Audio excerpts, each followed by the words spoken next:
माता की, भारत माता की जय श्री राम, जय श्री राम।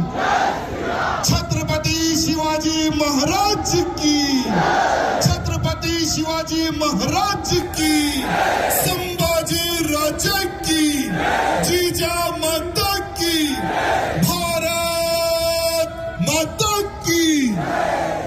आज आपके इस श्रीरामपुर में छत्रपति शिवाजी महाराज की जयंती के इस शुभ अवसर पर जो इतनी बड़ी संख्या में छत्रपति शिवाजी महाराज के मामले पधारे हैं, मैं आप सबको प्रणाम करता हूं।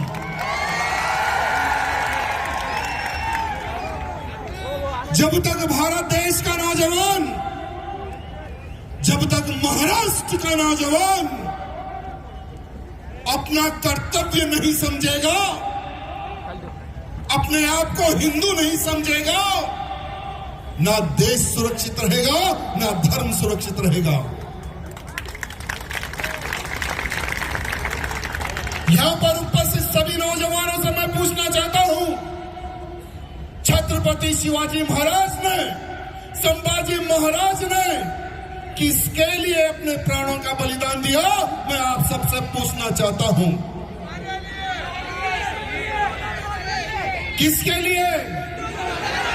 अरे अगर छत्रपति शिवाजी महाराज ना होते तो क्या हम हिंदू होते? हम हिंदू होते क्या?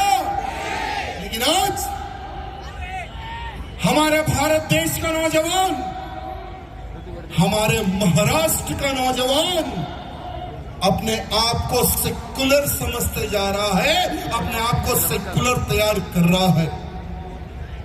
हमें ऐसा नौजवान नहीं चाहिए जो हिंदुत्व के लिए आवाज नहीं उठाता, जो हिंदुत्व के लिए नहीं लड़ता। हमें ऐसा नामर्द नौजवान नहीं चाहिए। हमें वो नौजवान चाहिए जो मैं छत्रपति शिवाजी महाराज का मौला बनूंगा, संभाजी महाराज का सेवक बनूंगा। हमें वो सोच वाला नौजवान चाहिए। आज छत्रपति शिवाजी महाराज की जयंती के शुभ अवसर पर पूरे महाराष्ट्र में भव्य रैली और सभाओं का आयोजन किया जा रहा है। 1630 में शिवनेरी पुणे में छत्रपति शिवाजी महाराज का जन्म होता है। जब छत्रपति शिवाजी महाराज का जन्म होता है, जब औरंगजेब का राज पूरे भारत में था। एक छोटी सी लड़की मंदिर में पूजा करने के लिए जाती है, हाथ में प्लेट और फूल और कुछ अगरबत्ती थी। छोटी सी लड़की, औरंगजेब की सेना जा रही है, औरंगजेब जा रहा है, सब लोग सर झुका के खड़े हुए थे। आपको पता है जब औरंगजेब का राज था तो कईयों मंदिरों को तोड़कर उस हरामी ने मस्जिदें बनवाई। एक मंदिर छुपा हुआ है, शिव मंदिर छुपा हुआ है। औरंगजेब जाते जाते देखता है कि यहाँ पर पूजा पाठ चल रहा है। अरे हमने तो सारे मंदिर तोड़ दिए, हमने तो मस्जिदें बनवा दी, ये मंदिर कैसा बच गया? सैनिकों को आदेश देता है मंदिर तोड़ने के लिए। मंदिर के सामने एक छोटी सी बालिका खड़े रहकर देखती है कि मेरे भगवान शंकर का मंदिर तोड़ा जा रहा है। गौ मांस के टुकड़े उस पवित्र शिवलिंग पर डाला जा रहा है। बच्ची रोती है, तड़पती है, सबको देखती है, लेकिन कोई आवाज नहीं उठाता उस मंदिर की रक्षा के लिए। जब वही छोटी सी लड़की सौगंध खाती है कि जब मेरा विवाह होगा तो मेरा पुत्र होगा, तो मेरा पुत्र इस औरंगजेब से युद्ध करेगा, इस औरंगजेब को जवाब देगा, वो है हमारी जीजा माता और वो है पुत्र छत्रपति शिवाजी महाराज। आज हमारी बहन बेटियां इस सभा में बहुत कम है, लेकिन आप सबसे निवेदन करना चाहता हूं, जब भी धर्म के प्रति कार्य हो, सभा हो, आपके घर की बहन बेटियों को सभा में लेकर आना प्रारंभ करे। आपके साथ में आपकी बहन हो, आपकी बेटी हो, आपकी मां हो, सभा में लेकर आइए। सभी से मैं निवेदन करना चाहता हूं, जीजा माता ने शिवाजी को लाड प्यार तो किया, लेकिन बचपने से एक योद्धा बनाया, सभी ग्रंथों का ज्ञान दिया, युद्ध नीति सिखाई। तब जाकर आज हम गर्व से कहते हैं कि हाँ, हम छत्रपति शिवाजी महाराज के बेटे हैं, गर्व से कहते हैं। और आज हमारे महाराष्ट्र में कुछ लोग कहते हैं कि छत्रपति शिवाजी महाराज ने स्वराज्य के लिए लड़ा, हिंदू राष्ट्र के लिए नहीं लड़ा। बहुत सारे नेता कहते हैं, तो मैं उन नेताओं को कहना चाहूंगा, उन गद्दारों को कहना चाहूंगा कि इतिहास तुम्हारे जैसे लोग बोलने से नहीं बदलेगा। छत्रपति शिवाजी महाराज ने हिंदुत्व की रक्षा की, हिंदवी स्वराज्य की स्थापना की, स्वराज्य के लिए भी उन्होंने लड़ाई लड़ी।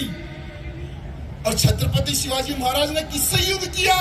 मैं उस गद्दार उन नेताओं को कहना चाहूंगा कि इतिहास बदलने का प्रयत्न ना करे, नहीं तो तुम्हारा इतिहास बदल जाएगा। आज वही लोग कहते हैं कि हम भी छत्रपति शिवाजी महाराज के बेटे हैं, और छत्रपति शिवाजी महाराज की सेना में ये हरामी लांडे भी थे।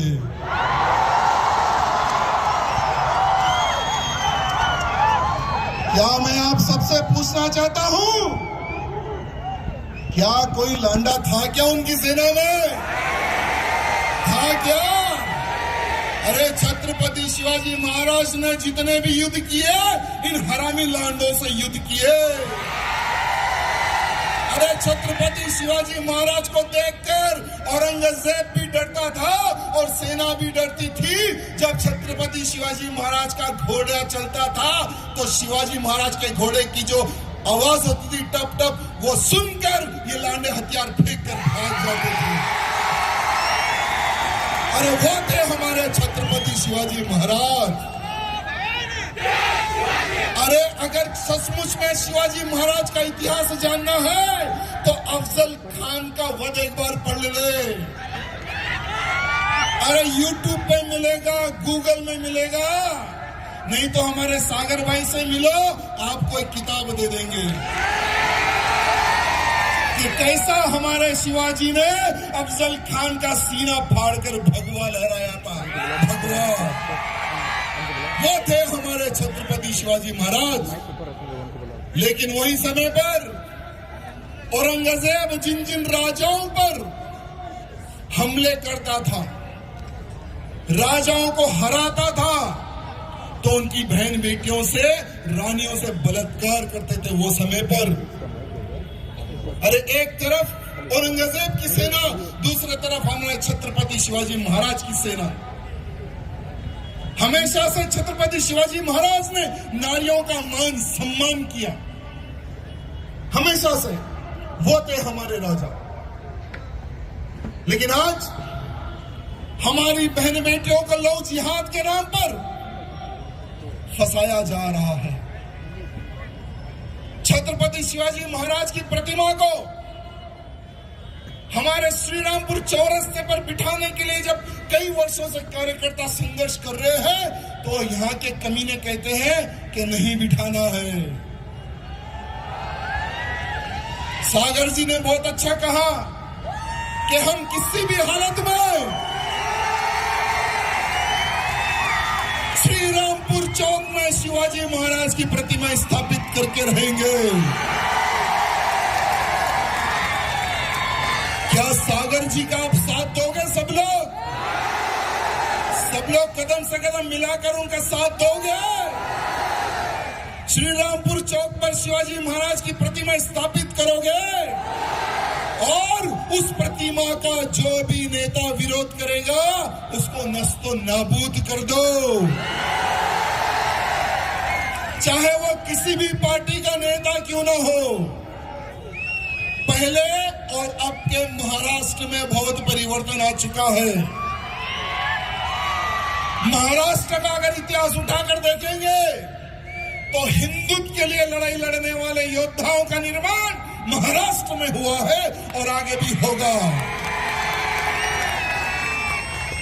एक तरफ हमारे शिवाजी महाराज ने महिलाओं का सम्मान किया तो दूसरी तरफ आपके इस श्री रामपुर में लव जिहाद के नाम पर बहन बेटियों को फंसाकर बेचा जा रहा है। आपको याद होगा कि महाराष्ट्र में श्रद्धा वालकर हो, रूपाली हो, उर्वशी हो, इन सभी नारियों को लव जिहाद के नाम पर फंसाया गया। श्रद्धा को तो दिल्ली में ले जाकर 35 टुकड़े इन हरामियों ने किए, 35 टुकड़े। आज हमारी महिलाओं को मैं संदेश देना चाहूंगा कि आपको जीजा माता का इतिहास पढ़ने की आवश्यकता है, झांसी की रानी का इतिहास पढ़ने की आवश्यकता है, अहिल्याबाई होलकर का इतिहास पढ़ने की आवश्यकता है। इतिहास पढ़ना है और अपने बच्चों को पहले बताना है कि किससे हमें दोस्ती करना है और किससे हमें दूरी बरतना है। हम लोग सोचते नहीं, हम बताते नहीं, हम लोग शर्माते हैं कि यार हमारी लड़की को, हमारी बेटी को लव के बारे में कैसा बोले, जिहाद के बारे में कैसा बोले। सोचते हैं ना कि एक भाई हो या बाप हो या छोटा भाई हो या बड़ा भाई हो, सोचते हैं लव जिहाद के बारे में हम कैसा हमारी बहन बेटी को समझाए, कैसा बोले हम लोग। ठीक है यार, हमारे घर में तो कुछ नहीं होगा, अरे यार छोड़ो यार, हम तो बजरंग दल के हैं, विश्व हिंदू परिषद के संघ के हैं, हम तो श्रीराम सेना के, हमारे पास कुछ नहीं होगा। बोलने वालों के ही घर में ये लोग डाका डाले। सो कई ऐसे केसेस हमने देखे हैं। हम लोग बाहर तो भगवा झंडा लेकर घूमते हैं, लेकिन घर में उस भगवे झंडे का महत्व और लव जिहाद के बारे में हम प्रचार नहीं करते। मैं आप सबसे निवेदन करना चाहूंगा, आज से एक कसम खाना है आप सबको कि पूरे के पूरे दिन में सिर्फ एक 10 मिनट हम हमारे परिवार में जो हमारी बहन बेटी होगी उसको, हम जो देश में जो वातावरण चल रहा है उसके लिए हम हमारी बहन बेटी को बताएंगे। लव जिहाद क्या षड्यंत्र है उसके बारे में हम हमारी बहन बेटी को बताएंगे। अगर जिस दिन से आप ये प्रारंभ कर दें और आप करने के बाद में आपके पड़ोस में, अड़ोस में, कॉलोनी में जितने भी रिश्तेदार हैं, सोशल मीडिया के माध्यम से प्रचार करो कि एक आधा घंटा या 10 मिनट हमारे देश में जो वातावरण चल रहा है उसके बारे में चर्चा करो। और जहां कहीं भी लव जिहाद का कोई केस हो जाता है तो तुरंत उसको वायरल करो और बताओ कि देखो बहन, देखो बेटी, आज हमारी एक बहन बेटी को उठा कर लेकर चले गया। तेलंगाना में आज ही एक मर्डर हुआ, कल शाम में एक मर्डर हुआ। हिंदू लड़का, मुस्लिम लड़की, प्यार हो गया, उस लड़के के घर पर जाकर उसका मर्डर कर दिया, मार दिया उसको। तो सिर्फ एक तेलंगाना ही नहीं, बहुत सारे क्षेत्र में हिंदुओं को टारगेट करके मारा जा रहा है। आप सबको पता होगा कि लव जिहाद के लिए एक सेपरेटली एक सेना का निर्माण किया गया इन गद्दारों द्वारा, और हर बहन बेटी का, हर समाज की बहन बेटी का एक एक रेट फिक्स किया गया। अगर ब्राह्मण की लड़की हो तो 5 लाख, राजपूत की लड़की हो तो 4 लाख, ओबीसी, एससी, एसटी की लड़की है तो 2 लाख रुपए, जैन समाज की लड़की 3 लाख रुपए, गुजराती समाज की लड़की को 6 लाख रुपए, सिख लड़की की बहन बेटी अगर है तो 7 लाख रुपए, हमारे मराठी समाज की लड़की है तो उसको 6 लाख रुपए दिया जा रहा है। इन लांडों को कौन दे रहा है? कहां से आ रहा है इनके पास पैसा जो कन्वर्शन के लिए, लव जिहाद के लिए इनको पैसा दिया जा रहा है? कौन दे रहा है? आज पूरे भारत में एक ऐसे संगठन पूरे फैल चुके हैं जो फाइनेंशियली फिजिकली इन हरामियों को पैसा दे रहे हैं हमारी बहन बेटियों को फंसाने के लिए। उनको फंसाते हैं, शादी करते हैं, बच्चा पैदा करने की मशीन बनाते हैं, अगर वो नहीं मानती है तो उसको धंधा करने के लिए बेच देते हैं।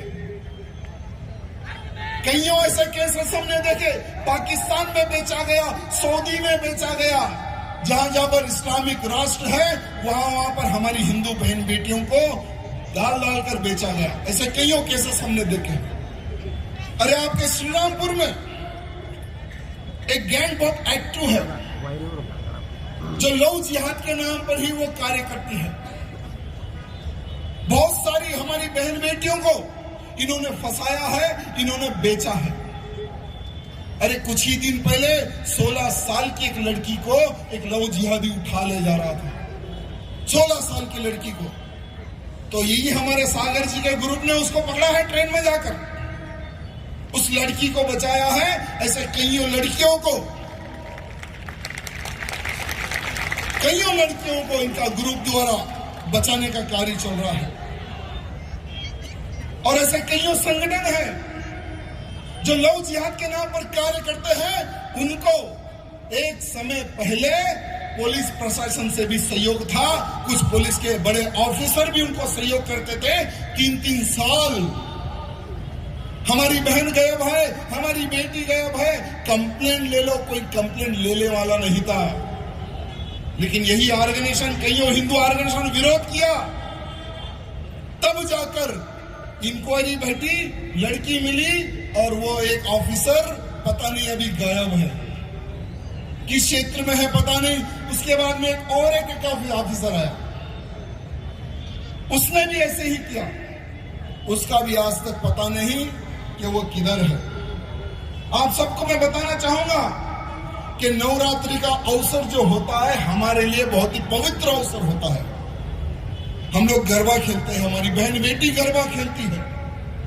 पूरे भारत में जहां जहां गरबा का कार्यक्रम होता है, यही लव जिहादियों की गैंग एक्टिव होकर, तिलक लगाकर हमारे गरबा में इंटर होते हैं। हमारी बहन बेटियों को कांटेक्ट नंबर देकर उनको फंसाते हैं। एवरी ईयर, हर साल पूरे भारत में 4 से 5 हजार लव जिहाद के केसेस ये गरबा के ही माध्यम से सामने आ रहे हैं। मैं आज पूछना चाहता हूं पुलिस प्रशासन से, क्यों नहीं आप तूफान आने से पहले ही उसको रोकने का प्रयत्न करते हैं? क्यों नहीं? अरे आज हमारी बहन बेटियों को लोग टारगेट कर रहे, कल आपकी भी बहन बेटी पे लोग टारगेट कर सकते हैं। ये बात ध्यान रखना, ये बात ध्यान रखना।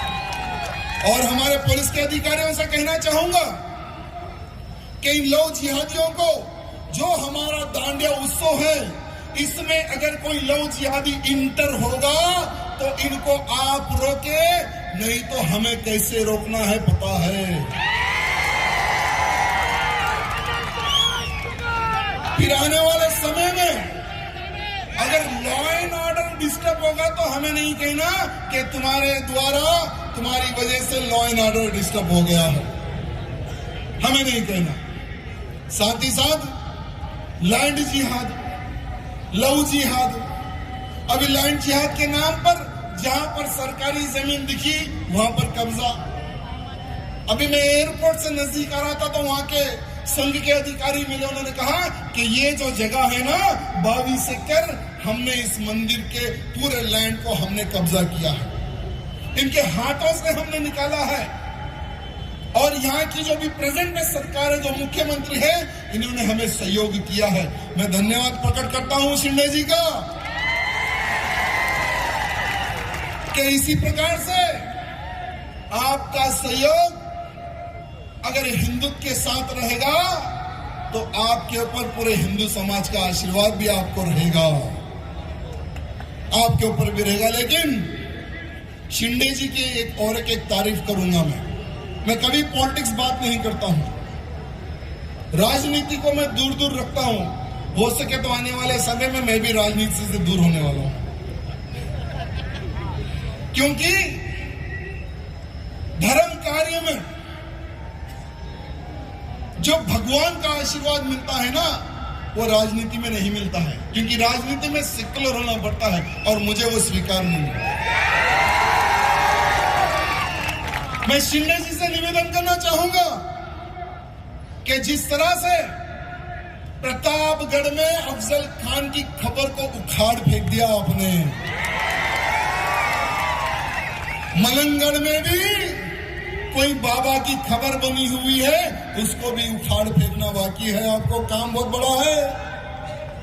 विशालगढ़ में कोई रैन बाबा, उसको भी उखाड़ फेंकना है, वहां पर भी एक दरगाह बनी हुई है। साथ ही साथ आपके इस रौड़ी तालुका में भी गुहा गांव में कोई काफिरनाथ, ये एक अपना हमारा मंदिर है कनीफनाथ, जो हमारा करीबनाथ जो मंदिर है, वहां पर पुलिस कहती है, प्रशासन कहता है कि आप आरती कर सकते हैं, लेकिन वहां पर आरती करने के लिए ये लांडे हमें जाने नहीं देते। उसको भी इन्होंने कब्जा किया है। साथ ही साथ जैसे सागर जी कह रहे थे कि हमारे यहां श्रीरामपुर में बहुत सारे मंदिर हैं जहां पर इन्होंने इल्लीगल कब्जा किया है। मैं एक वीडियो इनका देख रहा था, एक खबर को ये लोग तोड़ रहे थे। नारद मुनि जी का कोई मंदिर है, वहां पर एक खबर बनी हुई थी, उसको तोड़ रहे थे। बहुत अच्छा काम किया, मैंने शाबाशी दिया इनको। कैसे जितने भी ये सबको तोड़ते जाओ, जितना आप लोग तोड़ोगे ना उतना हिंदुत्व बढ़ेगा। ये सिर्फ एक श्रीरामपुर में ही कब्जा नहीं है। आपको बताना चाहूंगा, छत्रपति शिवाजी महाराज के 370 किले हैं। 370 किलो में से 25% किलो में या किसी किले पे मजार बना हुआ है, या किसी किले पे दरगाह बनी हुई है, या कहीं हाजी बैठा हुआ है, या कहीं बाबा बैठा हुआ है। सब पर इल्लीगल कब्जा हो चुका है। जिस तरह से प्रतापगढ़ किले को आपने मुक्त कराया मुख्यमंत्री जी, इन तमाम कामों को, इन तमाम कब्जों को मुक्त करवाए, ये मैं आपसे निवेदन करना चाहूंगा। और महाराष्ट्र की जनता को कहना चाहूंगा, जो हिंदुत्व के लिए कार्य करेगा, जो हिंदू कार्यकर्ताओं को सहयोग करेगा, उन्हीं को आशीर्वाद मिलेगा महाराष्ट्र की जनता का, और वही राज करेगा। अरे जो हिंदुत्व की बात करेगा वही महाराष्ट्र में राज करेगा। हमें डुप्लीकेट हिंदू नहीं चाहिए भैया, हमें डुप्लीकेट हिंदू नहीं चाहिए। हमें तो ओरिजिनल वाला मुख्यमंत्री चाहिए। आप सबको पता है कि महाराष्ट्र में एक शेर हुआ करते थे, जिनको हिंदू हृदय सम्राट बाला साहेब ठाकरे कहते थे। मैं आज उनका परम भक्त हूं। हमारे बाला साहब जी की कुछ बातें मुझे याद आती है। उन्होंने बैठ गए एक इंटरव्यू में, और वहां बैठा हुआ रजत शर्मा। वो रजत शर्मा पूछता है कि बाला साहब, अगर आपको देश का प्रधानमंत्री बना दे तो आप क्या करोगे? तो वो एकदम डायरेक्टली फायर करने वाले इंसान, तो पहले जितने भारत में जो देशद्रोही लांडे हैं उनको मैं साफ करूंगा, और ये अरेस्ट, ये FIR ये मैं नहीं करूंगा, डायरेक्ट गोली मारूंगा। तो वो मीडिया वाला परेशान, अरे ये क्या है? हाँ हम ऐसी है। देश सुरक्षित अगर रखना है तो देश के कीड़ों को, कॉकरोचों को प्यार से हकाला नहीं जाता, एक स्प्रे मार के खत्म किया जाता है। तो उस मीडिया मित्र ने पूछा कि ठीक है, भारत देश का नौजवान कैसा होना चाहिए? क्या आप जैसा होना चाहिए? क्या एक अच्छा राजनेता होना चाहिए? तो बाला साहब ने कहा कि मेरे भारत देश का नौजवान ना मेरा जैसा, ना राजनेता, और ना ही मंदिर में घंटा मारने वाला। जो हिंदुत्व के खिलाफ खड़ा होगा, जो देश के खिलाफ खड़ा होगा, जो लव यादव, लैंड यादव, गौ हत्या जो करेगा, ऐसे लांडों को ठोकने वाला नौजवान चाहिए। ये थे हमारे बाला साहब ठाकरे। आज मैं सभी से निवेदन करना चाहूंगा कि एक बार उनका भाषण सुने, सुनना नहीं है, उस पर इंप्लीमेंट भी करना है आपको। लेकिन आज जहां देखो वहां पर आतंकवादी मिल रहे हैं। आपके श्रीरामपुर में भी एक आतंकवादी हरामी मिला था, इससे पहले जर्मन बेकरी में उसने ब्लास्ट किया था। सुना है कि यहां पर कोई एक बड़े नेता है, नेता का बेटा है वो, और आज वीआईपी बन के घूम रहा है। यानी देशद्रोही भी अब वीआईपी बनेंगे, आतंकवादी भी अब वीआईपी बनेंगे। हमारे एक भाई ने एक बहुत अच्छा कार्य किया, शरद भैया आपको धन्यवाद। भले ही वो जाने अनजाने में कुछ भी होगा, लेकिन सब लोगों को अगर ऐसे आतंकवादी कीड़े मिलेंगे ना तो उनको ऐसे ही मसलना है। अरे एक तरफ लो जिहाद, एक तरफ लैंड जिहाद, दूसरी जगह। मैं आप सबको एक बात पूछना चाहता हूं, क्या आप लोग भारत को हिंदू राष्ट्र चाहते हो या इस्लामिक राष्ट्र चाहते हो? हिंदू राष्ट्र चाहते हो ना? आप लोग कभी शॉपिंग करने गए हो? मॉल में हो, दुकान में हो, किराना स्टोर, सब लोग जाते हैं ना शॉपिंग करने। क्या खरीदते हो वहां पर? जैसे दाल हो गया, चावल हो गया, टूथपेस्ट हो गया, बहुत सारे हैं जो घर के उपयोग में जो काम आते हैं, सभी लोग खरीदते हैं ना। लेकिन आप लोग आतंकवादियों को पैसा दे रहे हो। आपका भविष्य खत्म करने के लिए, आपके बच्चों को खत्म करने के लिए, भारत में बम ब्लास्ट करने के लिए आतंकवादियों को आप पैसा दे रहे हो, जाने और अनजाने में। आज के बाद कहीं पर भी जाओ, कुछ भी खरीदो, जैसे हम एक तेल का पैकेट क्यों ना खरीदते हो, उसके पीछे देखो कहीं हलाल सर्टिफिकेट तो नहीं है। हलाल क्या है ये? एक जमाना पहले हलाल माने मांस होता था। ये जो गोल टोपी वाले जो है ना, ये लोग बकरे को एक साइड मुंह करके बकरे की गर्दन पे छुरी चला के उसकी जो नस होती है उसको काट के उसको बकरे को हलाल कर देते और वही मांस ये लोग खाते थे, उसको कहते थे हलाल। ये इस्लामिक कंट्री में स्टार्ट हुआ हलाल। लेकिन अब मांस नहीं, अब तेल भी हलाल बिक रहा है, चावल हलाल बिक रहा है, टूथपेस्ट हलाल बिक रहा है, हल्दीराम हलाल बिक रहा है, हिमालय कंपनी वाले हलाल प्रोडक्ट बेच रहे हैं। ऐसे बहुत सारे खाने पीने के आइटम है जो हलाल सर्टिफाई है। हमारी महिलाएं आजकल शॉपिंग कहीं भी करने जाती है, महिलाएं के जितने भी जो श्रृंगार का जो आइटम मिलता है उस पर भी हलाल सर्टिफिकेट आपको एक स्टैम्प मिलेगा। ये कौन है जो हलाल सर्टिफाई का आइटम बेच रहे हैं? ये आतंकवादियों को सहयोग करने वाली एक संस्था है। जमीयत उलेमाए हिंद, जमीयत उलेमाए महाराष्ट्र, हलाल सर्टिफिकेशन इंडिया, ये वो ऑर्गेनाइजेशन है जो 2006 में ब्लास्ट हुआ था मालेगांव, 26/11 मुंबई ब्लास्ट, 26/11 मुंबई आतंकवादी हमला, अहमदाबाद में जो ब्लास्ट हुआ था, उन तमाम आतंकवादियों को फाइनेंशियली सपोर्ट करने वाली यही संस्थाएं हैं। आप कौन सा भी मॉल में चले आओ, यहां पर कोई भी मॉल होगा, अगर आप वहां पर जाओगे, मॉल में 70% हलाल सर्टिफाइड आइटम आपको बिकेंगे, आपको दिखेंगे। क्या इनका विरोध करना हमारा कर्तव्य बनता है या नहीं बनता है? बनता है ना। भारत को हिंदू राष्ट्र बनाना है, इस्लामिक राष्ट्र बनाना है, तो आज के बाद कुछ भी खरीदो देखकर खरीदो। आज के बाद कुछ भी खरीदो तिलकधारी से खरीदो। आज के बाद हम फूल खरीदेंगे या तीली खरीदेंगे, 1 रुपए की चीज भी अगर हम खरीदेंगे तो हिंदू से खरीदेंगे, ना कि लव जिहादी से खरीदेंगे। क्या हम ये कर सकते हैं? क्या हम कर सकते हैं क्या ये काम? मेरे भाई, अगर आप हिंदू से खरीदोगे तो वो हिंदू का फायदा होगा, अगर दूसरे से खरीदोगे तो वही लव जिहाद के लिए उन जिहादियों को पैसा देगा और वही बहन बेटियों को टारगेट करेगा। हमारे मित्र कह रहे थे कि भैया जैसा जैसा चुनाव आता है हमारे नेता पागल हो जाते हैं, वोट के भिखारी हो जाते हैं हमारे नेता।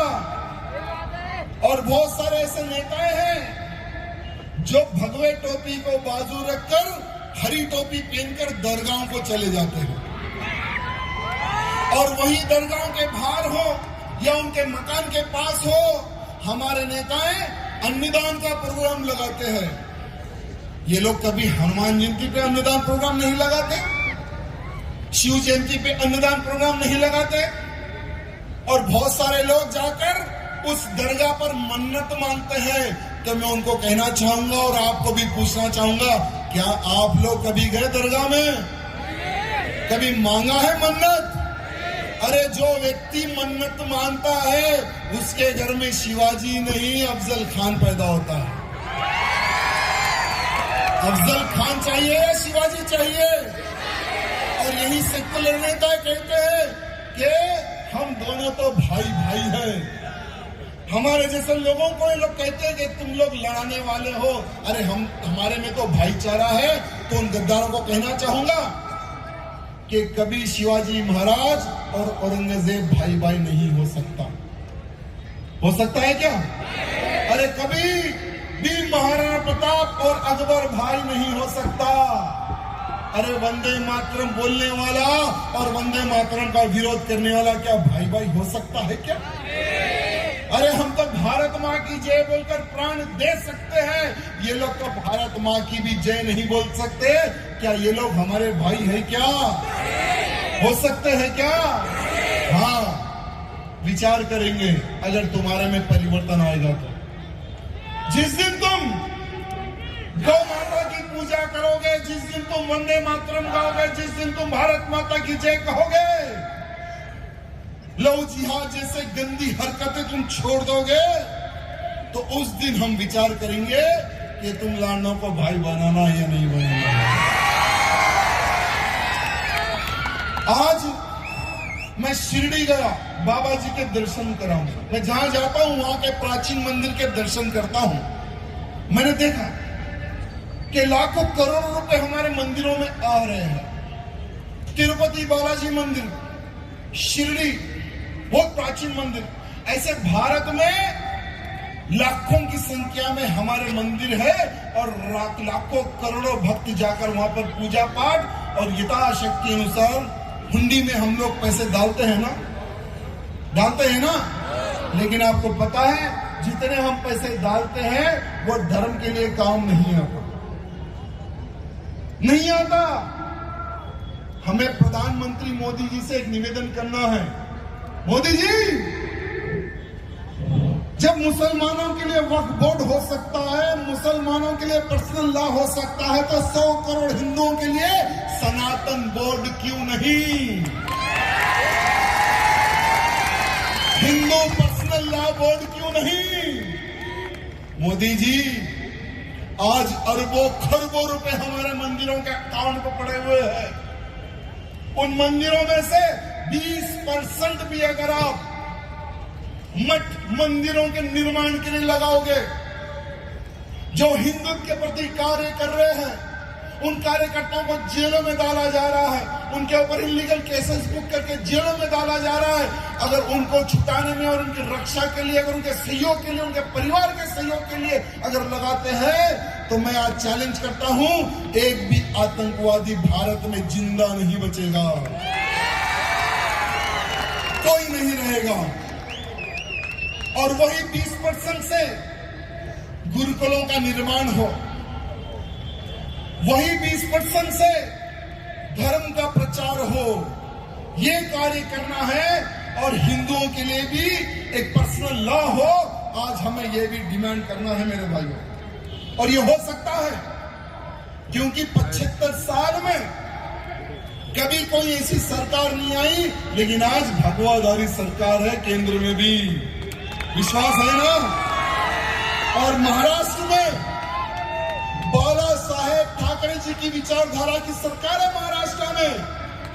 तो हमारे शिंदे जी से निवेदन करना चाहूंगा कि पहला कार्य आपको महाराष्ट्र से प्रारंभ करना है, और शिंदे जी से निवेदन करना चाहूंगा कि आपको एक राउंड यूपी का मारना है। योगी जी से आपको मिलना है शिंदे जी, क्योंकि महाराष्ट्र की पवित्र धरती पर एक हरामी था, दाऊद इब्राहिम लांडा, जिसने बम धमाके करके 300 से अधिक निर्दोष लोगों को मार दिया था। हजारों की संख्या में बच्चे बूढ़े लोग घायल हुए थे। वही दाऊद इब्राहिम की प्रॉपर्टी महाराष्ट्र में 75,000 करोड़ की है। जब भी वो प्रॉपर्टी नीलाम करती है सरकार, कोई भी वो प्रॉपर्टी खरीदने नहीं आता उस हरामी से डर के। तो शिंदे जी आपसे निवेदन है, जितनी प्रॉपर्टी दाऊद इब्राहिम की है 100 बुलडोजर आपको खरीदना है। योगी जी वाला स्टाइल महाराष्ट्र में भी प्रारंभ करना है आपको। जहां जहां पर दाऊद इब्राहिम की प्रॉपर्टी हो उस पर बुलडोजर चढ़वाए और जनता के लिए टॉयलेट बाथरूम बनवाए। जहां जहां पर लाइन जिहाद के नाम पर रोड पर कुछ बनाकर उस पे हरा कपड़ा डालकर उसको कुछ की बना देते हैं, उस पे भी बुलडोजर चढ़वा दे। जैसे योगी जी को बुलडोजर बाबा कहा जाता है, शिंदे जी आने वाले समय में आपको भी बुलडोजर बाबा ही बनना है महाराष्ट्र में। ये मैं नहीं, महाराष्ट्र के हिंदुओं की हुंकार है और महाराष्ट्र के हिंदुओं की मांग भी है। अरे आज कुछ लोग औरंगाबाद का नाम बदलने से तड़प रहे हैं, कुछ लोग उस्मानाबाद का नाम बदलने से तड़प रहे हैं। मैं उन लांडों को कहना चाहूंगा, बेटा ये तो शुरुआत है। अरे अहमदनगर का नाम भी बदलेगा, अहिल्याबाई नगर का नाम पूरा का पूरा इंप्लीमेंट होगा, उसका नाम मिटा देंगे हम अहमदनगर का, और हमारी माता का नाम लगाएंगे अहिल्याबाई लोग, होलकर का नाम लगाएंगे हम लोग, और हैदराबाद का नाम भी भाग्यनगर करेंगे। अरे कुछ लोग कहते हैं कि हमारा जन्म औरंगाबाद में हुआ और हम मरेंगे भी औरंगाबाद में। तो उन हरामियों को कहना चाहूंगा, बेटा तेरा जन्म तो औरंगाबाद में हुआ लेकिन तू मरेगा संभाजी नगर में। तू मरेगा तो हिंदू राष्ट्र में। तुम क्या, तुम्हारे बाप के बाप भी अगर आएंगे तो अब नाम नहीं बदल सकेंगे, अब नाम बदल नहीं सकेंगे, क्योंकि आज का हिंदू जागरूक हो चुका है मेरे भाइयों। आज का हिंदू की डिमांड है कि भारत देश को अखंड हिंदू राष्ट्र बनाए। आज का हिंदू चाहता है कि मेरा भारत देश अखंड हिंदू राष्ट्र बने। हिंदू राष्ट्र बनना है ना। अरे जब 50 से अधिक इस्लामिक देश हो सकते हैं, 150 से अधिक ईसाई देश हो सकते हैं, तो 100 करोड़ मेरे हिंदू भाई यहाँ पर रहते हैं भारत में। 100 करोड़ हिंदुओं की संख्या ज्यादा है भारत में, तो भारत देश क्यों हिंदू राष्ट्र घोषित ना हो। चाहे कोई भी रोके, कोई भी टोके, लेकिन 2025 और 2026 में भारत देश अखंड हिंदू राष्ट्र घोषित होने वाला है। ये मैं नहीं, भारत के साधु संतों की हुंकार है और उनकी भविष्यवाणी है। धीरेन्द्र शास्त्री जी जो बागेश्वर धाम के महंत हैं, आज डंके की चोट पर कहते हैं कि मेरा भारत देश हिंदू राष्ट्र बनेगा। कोई माई कलाल में दम नहीं है जो भारत देश को हिंदू राष्ट्र बनते रोक ले। मैं धीरेन्द्र शास्त्री जी का धन्यवाद प्रकट करता हूं, जो हिंदुत्व को जगाने के लिए जो आप कार्य कर रहे हैं। पूरे भारत का हिंदू आपके साथ है महाराज, आप आगे बढ़ो, हम आपके साथ हैं। और मेरा भारत देश जब हिंदू राष्ट्र बनेगा तो साधु संत कहते हैं कि हमारे भारत देश की राजधानी, हिंदू राष्ट्र भारत देश की राजधानी दिल्ली नहीं होगी। हमारे हिंदू राष्ट्र भारत की राजधानी काशी होगी या मथुरा होगी या अयोध्या होगी। और भारत देश, हिंदू राष्ट्र भारत में गौ हत्या नहीं होगी, लैंड जिहाद नहीं होगा, कन्वर्शन नहीं होगा। और जो भी लांडा